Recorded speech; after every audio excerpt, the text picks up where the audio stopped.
O Poder do Hábito, de Charles Duhigg, é um livro indicado para quem deseja obter uma rotina mais saudável e produtiva. Duhigg é um repórter estadunidense que já ganhou o prêmio Pulitzer em sua trajetória, além de ser graduado na Universidade Yale e Harvard Business School. Neste microbook, você aprenderá a condicionar seus hábitos para potencializar as suas metas e ganhos. Ficou interessado? Como os hábitos funcionam? Eugene Pauly era um paciente idoso que teve problemas cerebrais causados por uma cefalite viral. Por esse motivo, perdeu a capacidade de usar uma parte do seu cérebro, o lobo temporal medial. As outras partes continuaram funcionando normalmente, mas sua memória ficou prejudicada. Ele se tornou incapaz de lembrar qualquer coisa que tivesse ocorrido após 1960. No entanto, se lembrava de tudo o que aconteceu antes disso. Com efeito, se transformou em um homem incapaz de aprender coisas novas, e em segundos esquecia o que havia ocorrido no momento anterior. Sua perda de memória poderia fazer com que ele se perdesse e nunca mais voltasse para casa. Por incrível que pareça, em apenas 15 minutos, seguindo sua rota diária, ele conseguiu retornar para casa. Alguns dias depois, Eugene já era capaz de fazer o percurso sozinho. Isso fez com que os cientistas o estudassem e descobrissem que os hábitos são armazenados em uma área do cérebro totalmente diferente do lobo temporal, responsável pela memória. Isso provou que nós aprendemos e tomamos decisões inconscientes sem a necessidade de nos lembrarmos sobre os fatos que levaram àquela decisão ou aprendizado. Esse é o poder do hábito. Acionando hábitos. Nosso cérebro é uma máquina poderosa. Ele está constantemente encontrando maneiras para se esforçar menos e automatizar rotinas, apenas para economizar energia. Um hábito funciona em um fluxo de 3 etapas. Gatilho. Algo acontece e seu cérebro entende este gatilho como um chamado para entrar no modo automático e escolher qual rotina usar. Rotina é uma ação física, emocional ou mental que é automaticamente acionada pelo gatilho. Recompensa. Um estímulo positivo ocorre e diz ao seu cérebro que aquela rotina funciona e dessa forma é armazenada. Entender como os hábitos são acionados é importante, pois nos dá controle sobre nós mesmos. Como criar hábitos? O principal motivo pelo qual as pessoas estudam esse tema é aprender a criar hábitos e reforçar as práticas consideradas mais positivas. Assim, um hábito relativamente novo, adotado pela população, por exemplo, é a simples rotina de escovar os dentes. Claude Hopkins, um publicitário americano, incentivou este hábito ao amarrá-lo a um gatilho comum no dia a dia das pessoas. Em seus anúncios, ele dizia: passe sua língua nos dentes, você sente uma camada sobre eles. Essa camada faz com que seus dentes percam a cor e se deteriorem. Após o gatilho, seus anúncios diziam: a pasta de dentes Pepsodent remove esta camada e deixa seus dentes mais limpos e bonitos.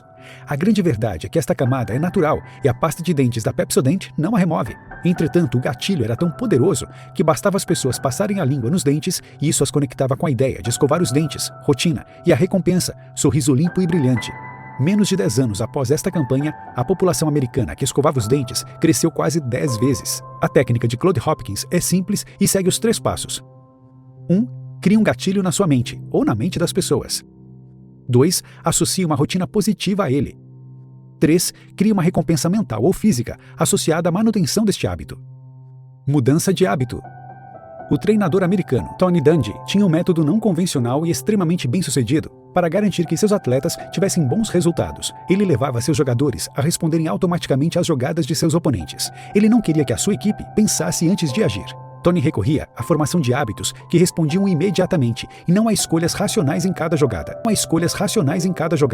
O treinador sabia que hábitos não são facilmente removidos, eles precisam ser transformados. E eles só se transformam se uma nova rotina pode substituir a rotina existente com o mesmo gatilho e uma mesma recompensa. Seus treinos se baseavam em amarrar os gatilhos e as recompensas existentes a novas rotinas. As novas rotinas eram mais simples, davam aos jogadores menos escolhas e mais comportamentos não racionais. Com seu método, Tony conquistou dezenas de títulos e se tornou um treinador lendário. Outro método extremamente bem-sucedido de mudança de hábitos são os 12 passos dos alcoólicos anônimos. O método simplesmente propõe novas rotinas para o gatilho da necessidade física de consumir álcool e utiliza as mesmas recompensas que o álcool desperta nas pessoas, como relaxamento, necessidade de companhia, redução de ansiedade, dentre outros. Porém, o método do AA, por si só, ainda tem dificuldades de transformar os hábitos das pessoas. Por isso, ele investe também na criação da crença de que as pessoas viciadas em álcool precisam da intervenção das outras pessoas. Elas precisam acreditar que tem mais gente envolvida nesta transformação para não as decepcionar. Essa fé é um ingrediente essencial para mudar hábitos, pois a mudança ocorre em sociedade. Agora que chegamos na metade da leitura, vamos nos aprofundar nos conceitos essenciais para a criação de bons hábitos, como a importância das pequenas vitórias e os métodos empregados pelos líderes e corporações de sucesso. Pequenas vitórias têm grandes impactos. Existem muitos hábitos em nossas vidas que influenciam dramaticamente a maneira como vivemos e como as empresas funcionam. Um hábito positivo leva a outro, e isso cria uma cadeia de hábitos positivos que funcionam bem em conjunto. Pessoas que começam a exercitarem-se, por exemplo, naturalmente começam a se alimentar melhor, tornarem-se mais produtivas no trabalho e, consequentemente, o estresse é reduzido. Na sua vida ou na sua empresa, é essencial identificar um hábito fundamental que precisa ser mudado e que trará melhorias diversas em vários outros hábitos que impactam seu dia a dia. Encontrar o hábito fundamental é difícil e requer uma abordagem de tentativa e erro.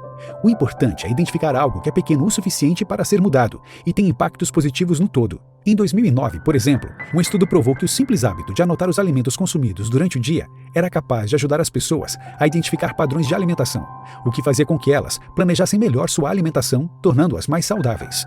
Neste estudo, o grupo que tinha os diários de alimentação perdeu o dobro de peso que os demais participantes. Como líderes criam hábitos. Todas as empresas têm hábitos institucionais, que são repetidos diariamente por seus membros. Apesar de uma empresa acreditar que toma decisões planejadas no dia a dia, a verdade é que existe uma máquina de rotinas que levam às decisões da organização. Empresas bem-sucedidas cultivam hábitos que equilibram o poder e a paz. No início dos anos 2000, por exemplo, o Hospital Rhode Island era considerado um dos melhores dos Estados Unidos. Porém, com o sucesso, uma cultura tóxica se instaurou. Médicos tratavam mal as enfermeiras, e isso levava a maus tratos aos pacientes e erros médicos. O executivo responsável pela qualidade do hospital tomou ações simples que mudaram completamente sua cultura.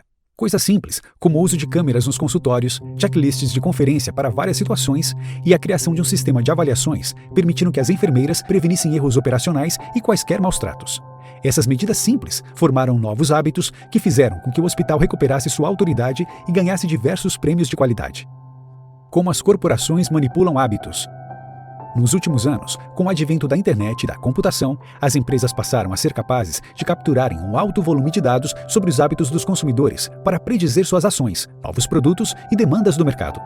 Isso fez com que elas descobrissem que hábitos são mais importantes do que as intenções do consumidor no processo de compra.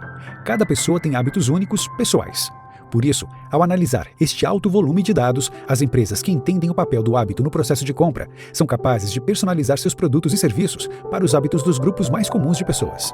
Com informações como suas compras anteriores, sua idade, sexo e os meios de pagamento que você usa, as empresas conseguem identificar grupos de usuários que agem de maneira relativamente similar. Se você compra pirulitos e fraldas toda vez que vai ao supermercado, por exemplo, as empresas podem descobrir que você tem filhos de idades diferentes. Com estas informações, as mesmas empresas são capazes de lhe enviar recomendações de produtos e cupons personalizados. Outra abordagem comum, no marketing baseado em dados, consiste em se aproveitar de grandes eventos na vida das pessoas, como o primeiro emprego, o casamento ou o nascimento de um filho, criando oportunidades para a formação de novos hábitos nas pessoas. Você precisa entender que as empresas acompanham seus hábitos e os usam como iscas e gatilhos para a manipulação dos seus padrões de consumo e deve estar pronto para resistir às ofertas que se aproveitem disso. O hábito e a sociedade criando movimentos. Em tempos de segregação racial nos Estados Unidos da América, uma história se destaca. Rosa Parks, uma mulher negra, desafiou o sistema e se assentou na parte branca do ônibus, que era dividido entre brancos e negros. Ela começou uma grande onda que culminou com o fim desta segregação, através deste simples mas poderoso gesto. Ela foi presa e quase imediatamente, grupos começaram a distribuir panfletos e fazer um boicote ao sistema de transportes. O boicote se tornou um novo hábito da comunidade, gerou protestos e, eventualmente, a necessidade do Ato dos Direitos Civis de 1964 nos Estados Unidos. Rosa não foi a primeira pessoa a fazer isso, mas este também não foi apenas um ato desafiando o sistema. Ela tinha laços e amigos em sua comunidade. Os comportamentos que ocorrem sem planejamento racional, como o que ocorreu com Rosa, são muitas vezes os pilares das grandes mudanças na sociedade. Movimentos como este acontecem, pois existem hábitos relacionados ao grupo de amigos, vizinhos e grupos com relação a uma causa. A ação de Rosa cresceu, pois foi adotada pela comunidade e as pessoas queriam demonstrar uma nova identidade e participar de um grupo que se unia através do desejo pelos direitos civis.